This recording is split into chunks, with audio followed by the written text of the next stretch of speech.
অর্জুন ভগবানের কাছে একটি প্রশ্ন করলেন, তদ্গত চিত্ত হয়ে যারা তোমার উপাসনা করে আর যারা নির্গুণ অক্ষর ব্রহ্মের উপাসনা করে তাদের মধ্যে শ্রেষ্ঠ কে? প্রশ্নটা এমন, যদি আপনাকে বলা হয় আপনার দুই চোখের মধ্যে শ্রেষ্ঠ কে, কি বলবেন? যদি আপনাকে এই প্রশ্ন করা হয় আপনার দুটি হাত, ডান হাত বাম হাতের মধ্যে আপনি কাকে রাখতে চান, বা একটি শিশু বয়স হয়েছে, কিশোর হয়েছে, আর একটি শিশু, এই দুই সন্তান, এর মধ্যে কে প্রিয়? অক্ষর ব্রহ্ম, নির্গুণ নিরাকার এবং তোমার সাকার সগুণ সচ্চিদানন্দ, এই দুই তত্ত্ব বৈদিক সনাতন ধর্ম ধারায় বয়ে এসছে। নিরাকার নির্গুণের উপাসনা, সাকার সগুণ সচ্চিদানন্দের উপাসনা। তোমার মতে কে শ্রেষ্ঠ? ভগবান প্রশ্ন ভালোবাসেন, জিজ্ঞাসা ভালোবাসেন। জিজ্ঞাসা আছে জগৎ সংসার নিয়ে, আমি আমাকে নিয়ে, ভগবানকে, আত্মতত্ত্বকে, নিজের স্বরূপকে, ভক্তি তত্ত্ব কাকে বলে, ভাগবত তত্ত্ব কাকে বলে, প্রসাদ তত্ত্ব কাকে বলে, শ্রী গুরু তত্ত্ব কাকে বলে, শ্রী বৈষ্ণব তত্ত্ব কাকে বলে, শ্রী ধাম তত্ত্ব কাকে বলে, এই জাতীয় জিজ্ঞাসা প্রায় কমে গেছে। জিজ্ঞাসা যেমন আত্মজিজ্ঞাসা, তত্ত্ব জিজ্ঞাসা যেমন কমে গেছে, তেমন প্রকৃত শ্রবণেরও মানুষও কমে গেছে। প্রকৃত শ্রবণের মানুষ আমরা শুনতে চাই না দুটি কারণে।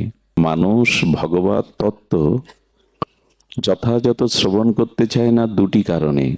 একটি কারণ কর্ণের ব্যাধি, অনেক জন্ম কানে হরিকথা ভাগবত কথা যায়নি, প্রবেশ করেনি। বিষয় কথা, সাংসারিক কথা, পরনিন্দা পরচর্চা, এই কথাই যেতে যেতে কান আর হরিকথা নিতে পারে না। এই এক কারণে কর্ণে হরিকথা যায় না।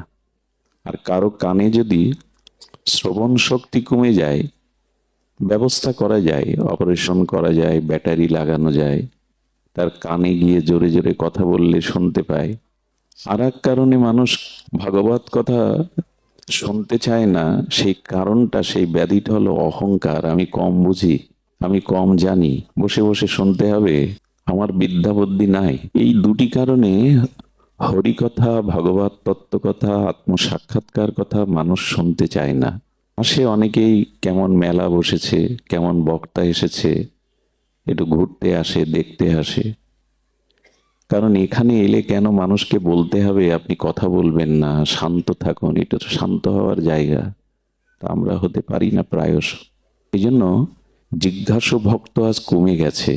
কে আমি, আমার দুঃখ কেন, আমার প্রকৃত কল্যাণ কি, উপাসনা তত্ত্ব কি, আত্মতত্ত্ব কি, ভক্তি তত্ত্ব কি, নাম তত্ত্ব কি, শ্রীগুরু তত্ত্ব কি, শ্রী বৈষ্ণব তত্ত্ব কি, এসব জিজ্ঞাসা কই।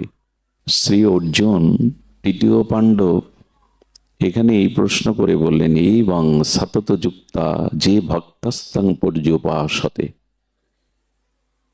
সতত যুক্ত হয়ে তোমার উপাসনা যারা করে আর নির্গুণ নিরাকারের উপাসনা করে, তাদের মধ্যে কে শ্রেষ্ঠ?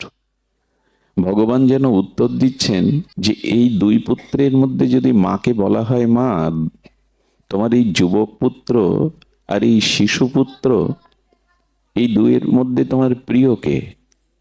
মা কি বলবে জানেন?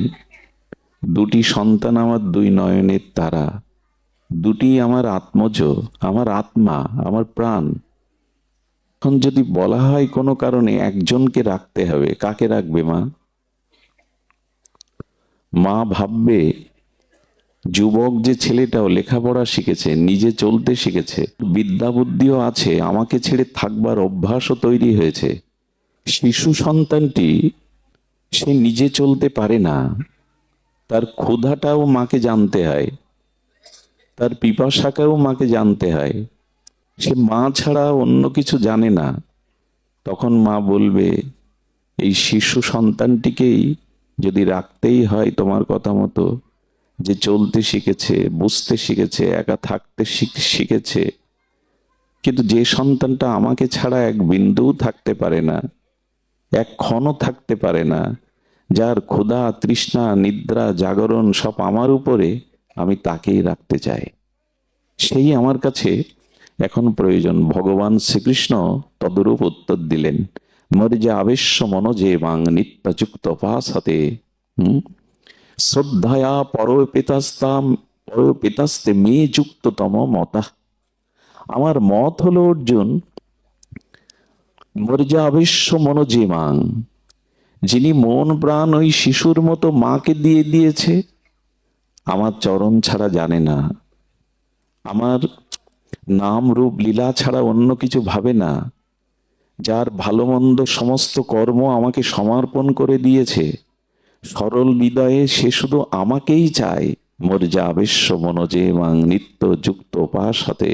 ভগবান বলছেন, শ্রদ্ধায়া পরপিতাস্তে মে যুক্ততম মতা।